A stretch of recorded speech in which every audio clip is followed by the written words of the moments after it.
તો બીજી તરફ ગઢડાના રસનાળમાં આધેડની હત્યાનો આરોપી ઝડપાઈ ચૂક્યો છે। છરીના ઘા મારી અને આધેડની હત્યા કરવામાં આવી હતી।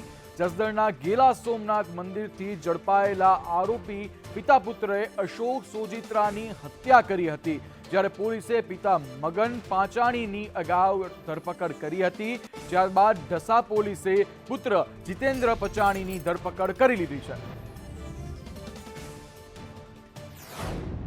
આરોપી છે જીતેન્દ્ર ઉર્ફે જીતુભાઈ, તે છેલ્લા ઘણા સમયથી નાસ્તો ફરતો હતો। આ નાસ્તો ફરતો આરોપી છે તે ગેલા સોમનાથ ખાતે હોવાની પોલીસને બાતમી મળતા ગેલા સોમનાથ મંદિર ખાતેથી તેની ધરપકડ કરવામાં આવી છે તથા આગળની તપાસ છે તે ઢસા પીઆઈ શ્રી નાઓ ચલાવી રહેલ છે। આ આરોપી છે તે ઘણા લાંબા સમયથી નાસ્તો ફરતો હોય તેના આશરો આપનાર તથા અન્ય કોઈ વ્યક્તિની ઈસમની મદદગારી વગેરે અંગે તથા આરોપીના ગુનાહિત ઇતિહાસ અંગે ઢસા પોલીસ સ્ટેશનમાં તપાસરી રિમાન્ડ માંગી અને આગળની તપાસ છે તે ચલાવી રહ્યા છે।